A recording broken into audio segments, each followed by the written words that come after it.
అందరికీ నమస్తే. నా పేరు సిస్టర్ లిసి. నేను ఎస్డిఎఫ్ మీడియాకి ధన్యవాదాలు తెలియజేస్తున్నాను ఈ అవసరం ఇచ్చినందుకు. నేను ఒక 35 సంవత్సరాల నుంచి అసంఘటిత కార్మికులతో పనిచేస్తున్నాను. స్పెసిఫిక్గా డొమెస్టిక్ వర్కర్స్తో, అలాగే రకరకాల కన్స్ట్రక్షన్ వర్కర్స్ కావచ్చు, స్వీపర్స్ కావచ్చు, సెల్ఫ్ ఎంప్లాయిడ్ కావచ్చు, ఇలా రకరకాల కార్మికులతో పనిచేస్తాను. ఈ సందర్భంలో కొన్ని సంవత్సరాల నుంచి మేము కార్మికుల హక్కుల కోసం పోరాడుతున్నాము. ఈ కార్మికులు అంటే ఎవరు?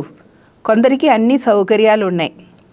సంఘటిత కార్మికులకి ఉన్న వీక్లీ ఆఫ్ ఉంది, పెయిడ్ లీవ్ ఉంది, మెటర్నిటీ బెనిఫిట్ ఉంది, ఈఎస్ఐ బెనిఫిట్ ఉంది, ఇలా రకరకాల సర్వీసెస్ ఉంది వాళ్ళకి. కానీ మన దేశంలో 94% కార్మికుల అసంఘటిత కార్మికులు. వాళ్ళకి ఎట్లా ఉన్నా సౌకర్యాలు లేదు. అసలు ఈరోజు పని చేస్తూనే ఈరోజు నాకు జీతం వస్తుంది, నాకు ఈఎస్ఐ లేదు, మెటర్నిటీ లేదు, లీవ్ విత్ పే లేదు, అలాగే రకరకాల పెన్షన్ లేదు, నాకు ఏదైనా ఆరోగ్యం బాగలేకపోతే నా పరిస్థితి ఇంకా ఏం చెప్పలేదు. అలా ఉన్న సందర్భంలో 2002లో అంతర్జాతీయ స్థాయిలో కొన్ని రిక్వెస్ట్ వచ్చింది. దాని నుంచి గవర్నమెంట్ ఆఫ్ ఇండియా కూడా ఇనిషియేటివ్ చేశారు. అంటే ఇప్పుడు there should be some labour reforms. అంటే లేబర్ రిఫార్మ్స్ అంటే ఏంటిది? కొందరు ఒక 4 to 5% కార్మికులకి అన్ని సౌకర్యాలు వస్తుంది. అలాగే ఐఎల్ఓ రిప్రజెంట్ చేశారు.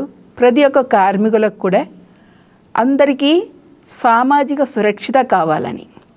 ఈ సందర్భంలో ఎక్కువ ఇనిషియేటివ్ ఏం తీసుకోలేదు. దీని మీద కొన్ని చర్చలు జరగటం జరిగింది. కానీ 2014లో ఈ బీజేపీ ప్రభుత్వం రెస్పాన్సిబిలిటీ తీసుకున్న తర్వాత ఈ లేబర్ రిఫార్మ్ మీద చాలా ఒత్తిడి చేశారు. అంటే వాళ్ళు ఏం చెప్పారంటే, అంతర్జాతీయ కార్మిక సంఘం ఇనిషియేటివ్ చేసినట్టు, అలాగే వాళ్ళ సలహాల ద్వారా మేము ప్రతి ఒక్క కార్మికులకు కూడా అన్ని సౌకర్యాలు ఏర్పాటు చేస్తామన్నారు. అంటే అన్ని సౌకర్యాలు ఏంటిది? సామాజిక సురక్షత కావచ్చు, సోషల్ సెక్యూరిటీ కావచ్చు, లేబర్ వెల్ఫేర్ కావచ్చు, కానీ వేతనం కావచ్చు, ఇదన్నీ కూడా కావచ్చు. కానీ యాక్చువల్గా మన దేశంలో 44 లేబర్ చట్టాలు ఉన్నాయి. ఈ లేబర్ చట్టాలు ఎలా వచ్చింది? చాలా సంవత్సరాలు 1990 నుంచి మన కార్మికులు చాలా కష్టపడి రోడ్డు మీదే ఒత్తిడి చేసి, ధర్నాలు చేసి, కొందరు చనిపోయి, అలా చాలా కష్టంగా ఈ లేబర్ లాస్ తెచ్చారు. చాలా ఒక రోజుకి 2 రోజుకి రాలేదు. ఒక 100 సంవత్సరాలు పోరాడితే ఈ లేబర్ చట్టాలు వచ్చింది.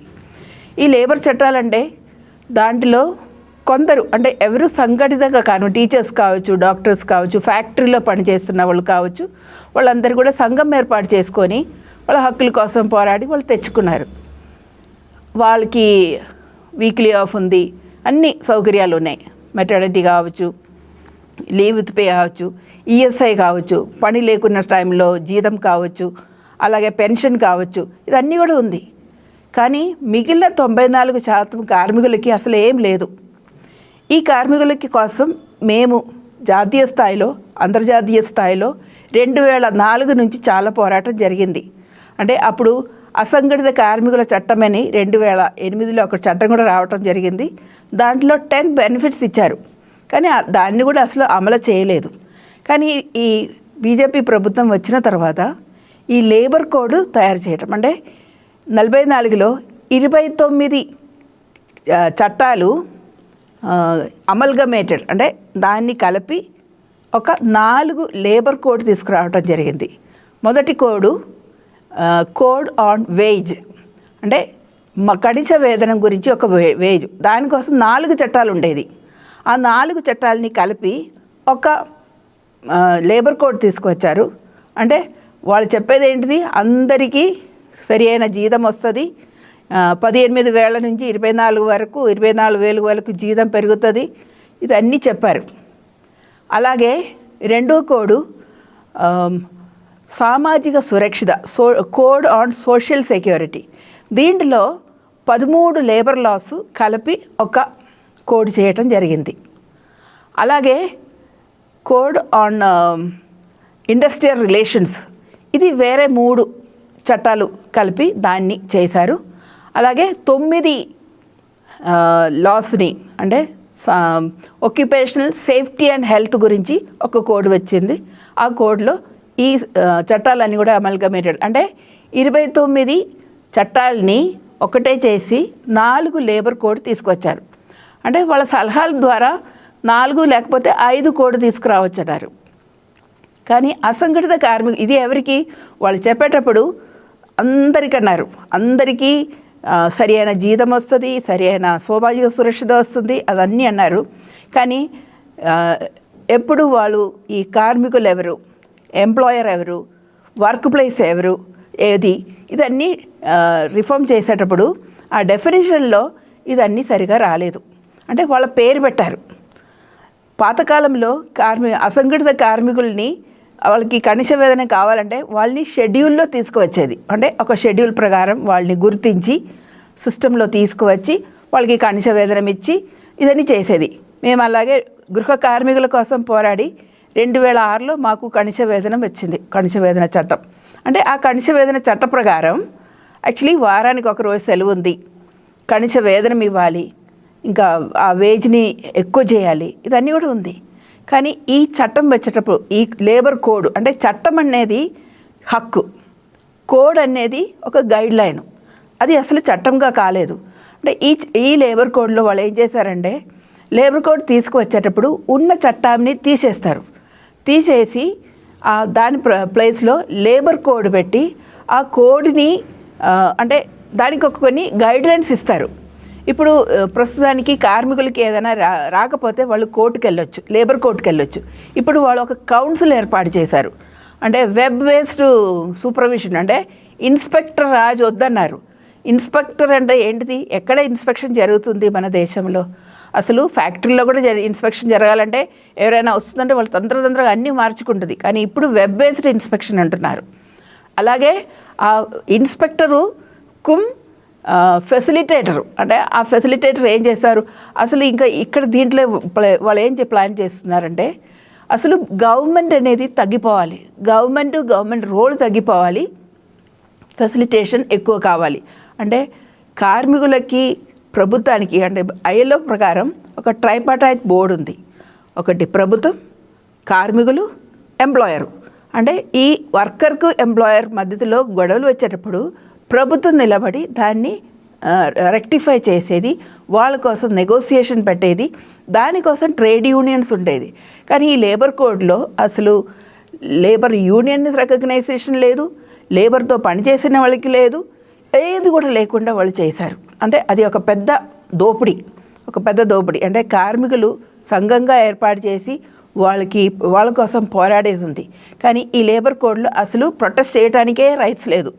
మీకు ఏదైనా ప్రాబ్లం ఉంటే మీరు వెళ్ళి లేబర్ కౌన్సిల్ని కలవండి, ఒక 2 మెంబర్ కౌన్సిల్ ట్రిబ్యునల్ కావచ్చు, ఏదైనా ఒక 1 yearలో మీకు ఏదైనా న్యాయం జరగాలంటే. కానీ ఇది కూడా ఆర్గనైజ్ సెక్టర్ కోసం చేశారు. చెప్పేటప్పుడు అందరికీ అసంఘటిత కార్మికులందరికీ కూడా సౌకర్యాలు తీసుకొస్తామన్నారు. కానీ వాళ్ళ ప్లాన్ ఏంటిది, ఈజ్ ఆఫ్ డూయింగ్ బిజినెస్. అంటే విదేశం నుంచి కానీ వేరే వాళ్ళకి కానీ బిజినెస్ చేయటానికి ఈజీగా సౌకర్యంగా ఉండాలి. దానికోసం లేబర్ చట్టాలు ఒక అడ్డం వస్తుంది. చట్టాలు లేకుండా చట్టంలో ఏం చెప్తారు, 8 గంటలు పని, ఇప్పుడు విశ్రమం ఉండాలి, ఈ టైంలో వీళ్ళకి ఇది ఇవ్వాలి, అది ఇవ్వాలి, అన్నీ ఉంది. కానీ ఈ సౌకర్యాలు ఈజ్ ఆఫ్ డూయింగ్ బిజినెస్లో అసలు వాళ్ళు ఏం చెప్తున్నారు అంటే ఇప్పుడు వాళ్ళు ఎన్ని గంటలైనా పని చేసుకోవచ్చు. అంటే చెప్తుంది ఇన్ని అంటే ఇప్పుడు పని 8 గంటల నుంచి 12 గంటలు కూడా చేయొచ్చు. వాళ్ళని హైర్ అండ్ ఫైర్ పాలసీ ఉండొచ్చు. అది ఇంకా లేబర్ కూడా ఎవరు అసంఘటిత కార్మికులు చెప్పారు. కానీ వాళ్ళ గురించి అసలు ఆ సిస్టంలో ఏం లేదు. వాళ్ళని అంటే పని ప్రదేశం అంటే ఒక ఫ్యాక్టరీ అంటున్నారు, ఒక బిజినెస్ అన్నారు, ఒక చోట అంటున్నారు. కానీ అసంఘటిత కార్మికులు డొమెస్టిక్ వర్కర్స్ కావచ్చు, వాళ్ళు ఎక్కడ పని చేసేది, ఇంటి లోపల్లో. అలాగే సెల్ఫ్ ఎంప్లాయిడ్ వర్కర్స్ కావచ్చు, వాళ్ళు ఎక్కడైనా పని బయట చేస్తుండొచ్చు. అలాగే భవన నిర్మాణ కార్మికులు కావచ్చు, అలాగే రైతు కార్మికులు కావచ్చు. వీళ్ళందరి కోసం అసలు సిస్టమే క్రియేట్ చేయలేదు. కానీ ఒకటి ఈ ప్లాట్ఫామ్ వర్కర్స్ కోసం వాళ్ళని ఇంక్లూడ్ చేశారు. ఈ అసంఘటిత కార్మికుల దాంట్లో వాళ్ళకి కొన్ని సౌకర్యాలు చేస్తామన్నారు. కానీ ఇప్పుడు ఈఎస్ఐ ఈఎస్ఐ కానీ, హెల్త్ బెనిఫిట్ కానీ, మెటర్నిటీ కానీ ఇవన్నీ కూడా అందరికీ ఇస్తామన్నారు. కానీ అసలు ఈ ప్రభుత్వం వచ్చిన తర్వాత ఈ లేబర్ కోడ్ ఎప్పుడు తయారు చేశారు? ఒకటేమో తయారు చేయటం, రెండవది దీన్ని అసలు ఒక సిస్టమ్ ఉంది. మన దేశంలో కొన్ని పద్ధతులు ఉన్నాయి. ఒక చట్టంని పాస్ కావాలంటే అక్కడ మెజారిటీ గవర్నమెంట్ కూర్చొని చర్చ జరపాలి, దాన్ని యాక్సెప్ట్ చేయాలి, స్టాండింగ్ కమిటీకి వెళ్ళాలి, ఇదన్నీ కూడా ఉంది. కానీ ఇదన్నీ జరగకుండా కోవిడ్ అయిపోయిన వెంటనే 2019లో ఈ చర్చని పెట్టటము, అలాగే ఆ టైంలో అసలు అక్కడ కోరం లేదు, 85-100 మంది కూడా లేకున్నా ఆ పార్లమెంట్లో ఈ నిర్ణయాలు తీసుకున్నారు. అది పెద్ద తప్పు. అంటే కార్మికులు అంటే ఈ దేశంలో నిలబెట్టేవాళ్ళు, వాళ్ళకి అసలు ఏ సౌకర్యాలు లేదు, సెక్యూరిటీ లేదు. కానీ వాళ్ళ కోసం చేస్తున్న ఈ చట్టాలన్నీ కూడా వాళ్ళ రిప్రజెంటేటివ్స్తో అసలు చర్చలు జరపకుండా చేసిన ఈ లేబర్ కోడ్ అలాగే అది కనీస వేతనం గురించి. తర్వాత మిగిలిన కోడ్ కొంచెం తర్వాత లేటుగా చేశారు. కానీ ఇప్పుడు దీంట్లో ఏం చేశారంటే లేబర్ కోడ్లో సిస్టమ్, సెంట్రల్ గవర్నమెంట్లో ఒక సెంట్రల్ వెల్ఫేర్ బోర్డు ఉంటాయి, దాంట్లో మినిస్టర్లు ఉంటాయి, పిఎం విల్ బి చైర్పర్సన్, ఇంకా కొందరు మినిస్టర్లు వాళ్ళు వీళ్ళు. ఇంకా రెండో స్థాయిలో స్టేట్లో లేబర్ మినిస్ట్రీ ఉండొచ్చు చైర్పర్సన్గా, ఇంకా కొందరు మినిస్టరు ఇంకా కొందరు డిపార్ట్మెంట్లో. ఇక్కడ లేబర్ రిప్రజెంటేషన్ ఎక్కడ ఉంది? అసలు లేబర్ యూనియన్స్ ఎక్కడ ఉంది? ఆ లేబర్ యూనియన్స్ని ఇంతమంది ఉంటేనే రిజిస్టర్ చేయగలుగుతారు. అసలు లేబర్ యూనియన్స్ని ఇంపార్టెన్స్ ఇస్తలేదు. ఇలా ఉన్న సందర్భంలో లేబర్కి ఎక్కడి నుంచి హక్కులు వస్తుంది? లేబర్కు డైరెక్ట్ ప్రొటెస్ట్ చేయడానికి హక్కు లేదు. వాళ్ళు నోటీస్ ఇవ్వాలి, వాళ్ళు లేబర్ కౌన్సిల్కి వెళ్ళాలి, వాళ్ళు అక్కడ డిస్కషన్ జరపాలి, అక్కడే అన్ని సెటిల్మెంట్ చేసుకోమన్నారు. కానీ ఏ దేశంలోనైనా ఎప్పుడైనా అసలు లేబర్ యూనియన్ లేకుండా, ప్రొటెస్ట్ లేకుండా హక్కులు వచ్చిందా? వచ్చిన హక్కుల్ని ఇక్కడ తీసేయటము, ఇది చాలా ముఖ్యమైన ఒక విషయం. అంటే 94% కార్మికులు, దాంట్లో ఎక్కువ శాతం మహిళలు. ఈ మహిళలందరికీ కూడా మెటర్నిటీ బెనిఫిట్ ఇప్పుడు 3 months నుంచి 6 months చేశారు. కానీ ఒక్క వర్కర్కైనా మెటర్నిటీ బెనిఫిట్ వచ్చిందా అసంఘటిత కార్మికులకి? లేదు. ఈఎస్ఐ అందరికీ వర్ధిస్తుంది అన్నారు. కానీ ఈఎస్ఐ ఎవరికి వచ్చింది? ఈఎస్ఐలో వాళ్ళు ఏం చెప్తున్నారు? కాంట్రిబ్యూషన్ పెట్టి ఖాళీ మెడికల్ బెనిఫిట్ అంటే హాస్పిటల్ వెళ్ళొచ్చు, మీరు కాంట్రిబ్యూట్ చేశారు కాబట్టి మీకు కొన్ని, ఇప్పుడు ఆరోగ్యం బాగాలేదు, జ్వరం వచ్చితే దానికి మందులు ఇస్తారు. కానీ ఈఎస్ఐలో యాక్చువల్గా 13 బెనిఫిట్స్ ఉన్నాయి.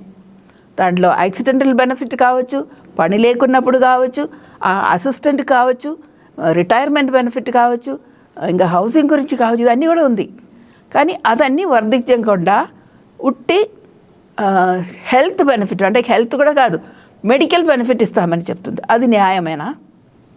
అలాగే లేబర్ వెల్ఫేర్ అంటే ఏంటిది? ఎన్నో టైంలో కార్మికులకి పని లేకున్న సమయం, ఇప్పుడు మన కోవిడ్ వచ్చింది, ఎంతోమందిని పని నుంచి తీసేశారు. కానీ అప్పుడు వాళ్ళకి ఏ లేబర్ వెల్ఫేర్ ఉంది? ఏం లేదు. అసలు లేబర్ వెల్ఫేర్ అంటే ఒకటి పని లేకున్న సందర్భంలో, అలాగే ముసలివాళ్ళు అయిన వాడికి పెన్షన్ కావచ్చు, పిల్లలకి బడి చదువు కోసం సౌకర్యాలు కావచ్చు, హౌసింగ్ కావచ్చు, చాలా ఇంపార్టెంట్ ఆస్పెక్ట్. ఇదన్నీ కూడా లేబర్ వెల్ఫేర్లో వస్తుంది. కానీ ఇదన్నీ కూడా లేబర్ చట్టాల ద్వారా ఇప్పుడు ఇంకొక ఎగ్జాంపుల్ ఇస్తాను. భవన నిర్మాణ కార్మికులు వాళ్ళు చాలా సంవత్సరాలు 10 సంవత్సరాలు పోరాడి building and other construction workers board తెచ్చారు. దాంట్లో వర్కర్స్ అందరినీ రిజిస్టర్ చేసి వాళ్ళకి చాలా పైసలు కూడా ఉంది, సెస్ కలెక్ట్ చేసేది. కానీ లేబర్ కోడ్ ద్వారా ఇంతవరకు దానికి క్లారిటీ లేదు. ఆ పైసలు ఎక్కడి నుంచి వస్తుంది? ప్రభుత్వం చెప్పేది ఏంటిది? మేము అందరికీ ఫీజు వేస్తాను, ఇంకా ఎవరెవరు కట్టలేదు వాళ్ళకి ప్రభుత్వం కడదామన్నారు. కానీ ఇంతవరకు ఆ సెగ్రిగేషన్ ఆఫ్ లేబర్ జరగలేదు. సామాజిక సురక్షిత కారం పైసలు ఎక్కడి నుంచి వస్తుందని తెలియలేదు. సెస్ ఎక్కడెక్కడ కలెక్ట్ మైకా వర్కర్స్ కావచ్చు, సైన్ వర్కర్స్ కావచ్చు, ఉప్పు వర్కర్స్ కావచ్చు, వీళ్ళందరి కోసం సెస్ బీడీ వర్కర్స్ కావచ్చు, వీళ్ళందరి కోసం సెస్ కలెక్ట్ చేసేది. ఇదన్నీ ఆపారు. కానీ ఇప్పుడు ఎక్కడి నుంచి ఈ సర్వీస్ వస్తుంది? అసలు ఈ సంవత్సరం బడ్జెట్లో ఒక్క పైసలైనా కేటాయించారా? అసంఘటిత కార్మికులకి సామాజిక సురక్షిత ఇవ్వటానికి ఒక్క పైసలు కేటాయించారా? లేదు. అంటే ఏంటిది? ఈ ప్రభుత్వం ఉద్దేశం ఏంటిది? అంటే ఇప్పుడు ప్రభుత్వ అండర్టేకింగ్ అన్నీ కూడా ప్రైవేటైజేషన్ చేస్తుంది. అసలు ఈ కార్మికులందరికీ కూడా ఏ సౌకర్యాలు లేకుండా చేస్తున్నారు. వాళ్ళే ఇప్పుడు మీకు స్కిల్ ఉందనుకోండి, మీరు పని చేయొచ్చు. ఎప్పటి వరకు మీరు దాంట్లో ఫిట్ కాదు, మిమ్మల్ని తీసి పడేయటం. పాతకాలంలో అలా కాకుండేది. చూడండి, స్టీల్ ఇండస్ట్రీ విశాఖపట్నంలో ఇప్పుడు ఎన్నో రోజుల నుంచి గొడవలు నడుస్తుంది. ఎందుకు? అక్కడే ఒక స్వీపర్గా జాయిన్ చేసిన ఒక మనిషి మెల్లగా వాళ్ళు అప్గ్రేడ్ చేసి వాళ్ళకి పైకి వరకు వచ్చి ఏదైనా హక్కులు తీసుకుంటే అవకాశాలు ఉండేది. అంటే they had opportunity for progress. కానీ ఈ ప్రైవేటైజేషన్ వస్తే ఇదన్నీ జరగదు. ఎవరి దగ్గర స్కిల్ ఉంది వాళ్ళు పని చేసుకోవాలి, మిగిలిన వాళ్ళని తీసి పడేయటం. కానీ అది న్యాయమా?